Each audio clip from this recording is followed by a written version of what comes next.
Sejam bem-vindos ao Ecos do Passado, seu podcast sobre a história não contada. Episódio de hoje: Madame Blavatsky, a nova era e a política. E aí, pessoal, a gente vai mergulhar fundo num tema que, para mim, é um daqueles mistérios que te fazem coçar a cabeça. A ideologia do movimento Nova Era. Muita gente acha que é só um monte de gente, paz e amor, mas a coisa vai bem mais fundo. A gente vai investigar as raízes históricas, os pilares do movimento e como essa ideologia, que muita gente vê como algo místico e distante, pode estar mais presente na sociedade do que imaginamos. Tipo, influenciando decisões políticas. Sério. Me explica isso melhor. Sim, a gente vai navegar por um material bem vasto. Estudos acadêmicos sobre a nova era, documentos históricos, análises de figuras-chave, tipo Madame Blavatsky, e até como simbolismos da nova era aparecem na cultura pop e em instituições globais. Madame Blavatsky. Essa figura me lembra alguma coisa. Mas antes da gente chegar lá, vamos começar pelo básico. A nova era como um movimento, de onde ela surgiu. A nova era tem raízes em várias tradições filosóficas e religiosas. Ela surge como uma resposta ao racionalismo e materialismo, buscando uma nova forma de entender a realidade. Uma nova forma de entender a realidade. Tipo, além da ciência. Exatamente. A nova era não rejeita a ciência, mas busca integrá-la a uma visão mais holística, onde tudo está interconectado. Imagine, por exemplo, a crença na interconexão de tudo, levando aos pilares da doutrina da nova era. Entendi. Então, em vez de separar corpo, mente e espírito, a nova era vê tudo como parte de um todo. Me fala mais sobre esses pilares. Claro, o autoconhecimento, o desenvolvimento pessoal, a busca por uma consciência superior são elementos centrais. E é aí que a coisa fica interessante. Essas ideias, aparentemente individuais e pessoais, transbordam para o âmbito social e político. Peraí, como assim? Como a busca por autoconhecimento pode influenciar a política? O material que analisamos sugere que as ideias da nova era podem ser utilizadas como ferramentas de manipulação política, influenciando decisões e comportamentos em massa. Uau, isso é sério? Pode me dar exemplos concretos de como isso acontece? Claro, um exemplo é a ênfase no conceito de ética planetária, presente em documentos de instituições internacionais e na Agenda 2030 da ONU. Essa ideia de uma ética universal, que transcende as religiões tradicionais, dialoga com a busca por uma consciência superior proposta pela nova era. Interessante. Mas como essa ética planetária se conecta à manipulação política? Me explica essa relação. É que essa ética universal pode ser usada para promover agendas políticas específicas. Imagine, por exemplo, como o conceito pode ser aplicado a temas como controle populacional ou até mesmo a reforma da sexualidade humana. Caramba, isso levanta questões bem polêmicas, hein? Estamos falando de temas que impactam diretamente a vida das pessoas. Exatamente. E essa conexão entre a nova era e agendas políticas controversas fica mais evidente quando a gente analisa a figura de Madame Blavatsky, uma das fundadoras da Sociedade Teosófica no século XIX. Madame Blavatsky. Lembra que eu falei que esse nome me era familiar? Me fala mais sobre ela. Ela era importante para a nova era. Sem dúvida. Blavatsky foi uma das principais responsáveis pela difusão das ideias da nova era. Era uma figura complexa, uma intelectual brilhante, poliglota, autora de livros importantes para a doutrina teosófica, mas também uma figura controversa, envolvida em diversos escândalos. Que mulher. Parece até personagem de filme. Mas, em resumo, quais eram as ideias centrais dela? Como elas se conectam com essa suposta manipulação política que a gente está discutindo? Uma das teses mais polêmicas de Blavatsky é que a humanidade e a natureza são divindades. Ela rejeitava a ideia de um Deus criador, vendo os seres humanos como deuses em potencial. Espera um pouco. Então, para ela não existe um Deus, tipo, lá em cima. Isso mesmo. Para Blavatsky, o potencial divino está dentro de cada ser humano. E essa ideia de que o homem é seu próprio Deus se conecta à crença de que a gente pode controlar e manipular a natureza, inclusive a nossa própria natureza. Daí surgem conceitos como o transhumanismo e a ideia de criar um homem novo. Um homem novo. Essa ideia me soa familiar. Mas me explica melhor. Como seria esse homem novo para Blavatsky? Blavatsky era fascinada pelo ocultismo e pela sabedoria antiga. Para ela, o homem novo seria o resultado da evolução espiritual da humanidade.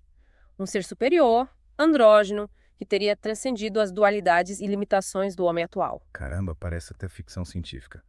Mas como essa transformação aconteceria? Era algo natural ou meio que forçado? Blavatsky acreditava que essa transformação seria gradual, exigindo esforço individual e coletivo. Para ela, a chave estaria na busca pelo conhecimento, na prática de técnicas espirituais e na criação de uma nova sociedade baseada em princípios específicos. Interessante. Mas me fala, como essa visão de um homem novo se encaixa com a ideia de manipulação política que a gente estava discutindo? Aí que tá.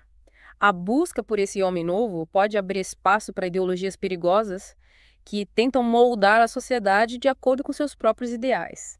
Se você pensar bem, a gente já viu isso acontecer em outros movimentos, como o nazismo e o comunismo. É verdade. E como Blavatsky via o cristianismo dentro dessa visão de mundo dela. Blavatsky criticava muito o cristianismo. Ela via o cristianismo como uma religião dogmática e opressora, que impedia a humanidade de alcançar seu pleno potencial divino. Para ela, o cristianismo teria distorcido a verdadeira sabedoria antiga presente em tradições como o hinduísmo e o budismo. Nossa, que crítica radical. Então, para ela, o cristianismo era um obstáculo para a evolução da humanidade. Exatamente. Ela defendia a criação de uma religião do dragão, que ela via como a religião primordial da humanidade, baseada na crença na divindade da natureza e do homem, na busca pelo conhecimento oculto e na rejeição aos dogmas das religiões tradicionais. Religião do dragão. Que nome curioso. Me explica melhor essa ideia. Que tipo de religião seria essa? Para Blavatsky, o dragão simbolizava a sabedoria antiga, o poder da natureza e a capacidade de transcender as limitações humanas. Ela via o dragão como um símbolo positivo, associado à iluminação e à libertação espiritual. Mas, como você pode imaginar, essa visão contrasta completamente com a visão cristã que associa o dragão ao mal. Caramba, que inversão de valores. Então, para ela, a religião do dragão seria o caminho para a criação de uma nova era. Exatamente. E essa visão de mundo, com a exaltação da sabedoria antiga, a crítica ao cristianismo e a busca por um homem novo, está presente em diversas correntes da nova era. E é justamente por isso que é tão importante a gente entender essa figura complexa que foi Madame Blavatsky. Com certeza. Mas antes de continuarmos nessa viagem fascinante pelo mundo da nova era, acho que a gente precisa dar uma pausa para respirar e processar tudo isso, né? Concordo. E na próxima parte do nosso mergulho, vamos explorar mais a fundo as ideias de Blavatsky e como elas se conectam com a nova era contemporânea. Até lá! E aí, pessoal, prontos para voltar para o nosso mergulho no mundo da nova era? Na primeira parte, a gente desvendou as origens do movimento, explorou as ideias de Madame Blavatsky e olha só, descobrimos como essa ideologia pode estar conectada com a política. Pois é, eu confesso que ainda estou tentando digerir tudo que a gente falou sobre a Madame Blavatsky. Que figura, hein? Uma mulher à frente do seu tempo, mas com ideias, no mínimo, polêmicas. A gente falou sobre a religião do dragão dela e como ela viu o cristianismo. Mas me diz uma coisa, qual era a visão dela sobre o papel das mulheres na sociedade e na espiritualidade? Afinal, era uma mulher liderando o movimento, o que era bem raro naquela época, né? Excelente ponto. Blavatsky realmente desafiava os padrões da época. Ela acreditava que a mulher tinha um papel fundamental na evolução espiritual da humanidade. Via energia feminina como uma força poderosa, sabe? Intuitiva e conectada com a sabedoria ancestral. Então, para ela, a mulher era meio que uma chave para a ascensão espiritual. Tipo uma força motriz da nova era. Exatamente. Blavatsky criticava a visão tradicional que colocava a mulher num papel submisso. Para ela, a mulher era detentora de um conhecimento, de um poder que precisavam ser reconhecidos e valorizados. Uau, que visão. Me lembra um pouco os movimentos feministas de hoje em dia, buscando igualdade e reconhecimento do poder feminino. É uma ótima observação. A gente pode traçar paralelos interessantes entre o pensamento de Blavatsky e o feminismo contemporâneo. Mas é importante lembrar que a visão dela sobre a mulher estava inserida num contexto específico, né? Com influências do misticismo oriental, do ocultismo. Entendi. E falando em misticismo, a gente precisa voltar naquela ideia da religião do dragão. Confesso que ainda estou tentando entender como essa figura que a gente geralmente associa ao mal poderia representar algo positivo para Blavatsky. É compreensível. A figura do dragão tem uma carga simbólica muito forte no imaginário ocidental. Mas para Blavatsky, o dragão representava a sabedoria antiga, o poder da natureza, a capacidade de transcender as limitações humanas. Então ela meio que subverteu o significado tradicional do dragão, né?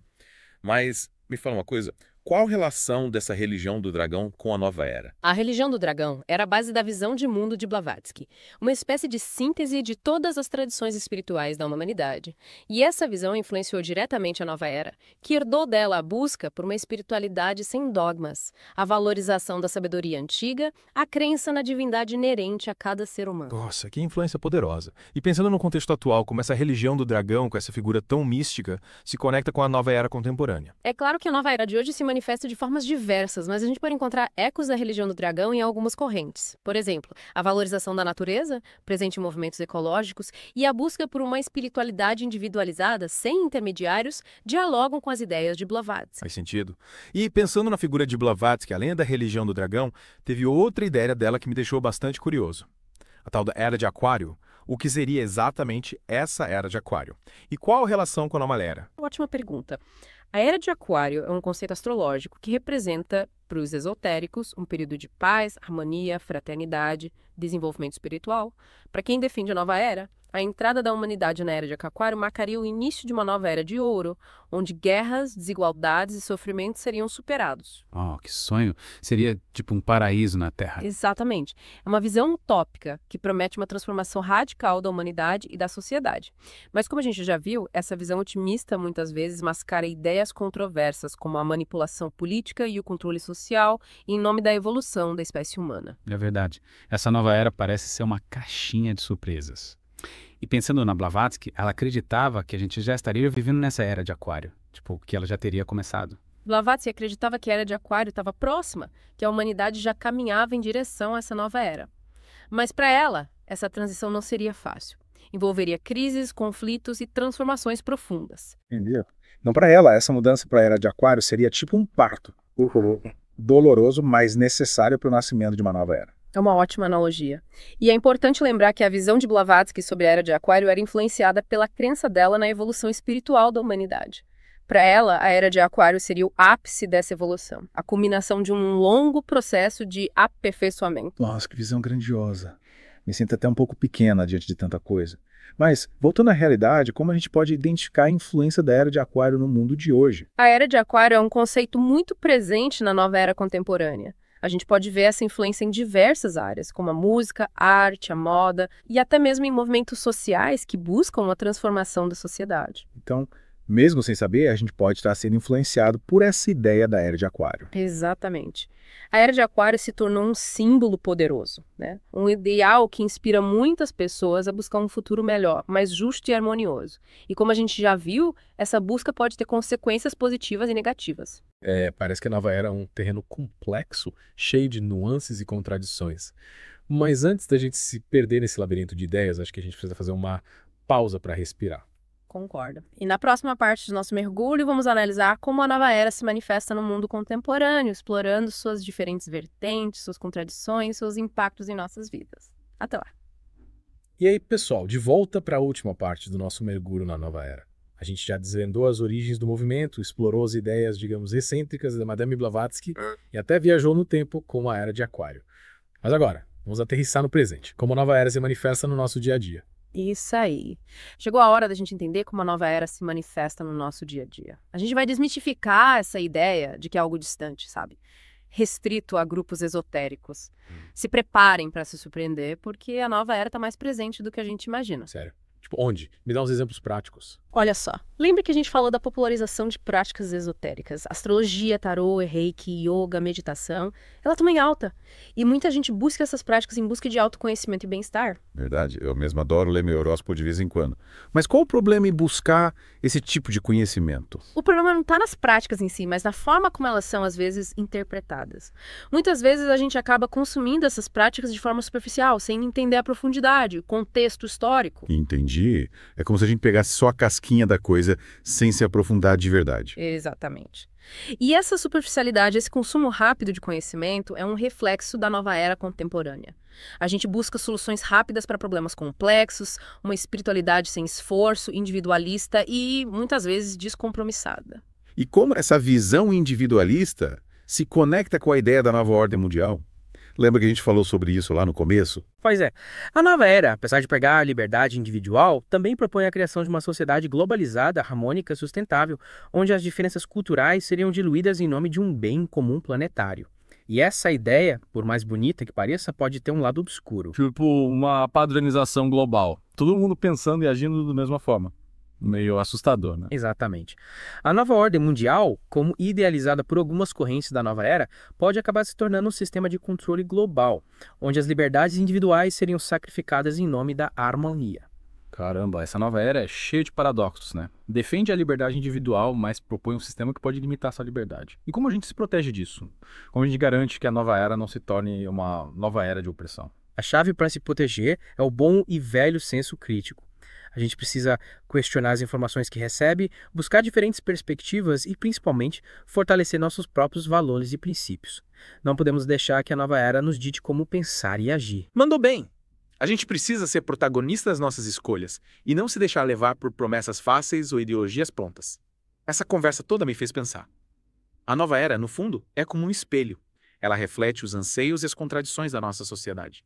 Cabe a cada um de nós usar o discernimento para navegar por esse mar de ideias. Perfeito. A nova era nos convida a um exercício constante de autoconhecimento e reflexão. A gente precisa estar atento para não cair em armadilhas, para não trocar a liberdade individual por uma ilusão de segurança e harmonia global. No fundo, o que a gente viu nesse mergulho na nova era é que não é só paz e amor, né? Tem muita coisa complexa por trás dessa ideologia. Mas o importante é a gente estar informado, a debater essas ideias e construir um futuro mais consciente, mais autêntico. Valeu por mergulhar com a gente nesse tema tão fascinante e complexo.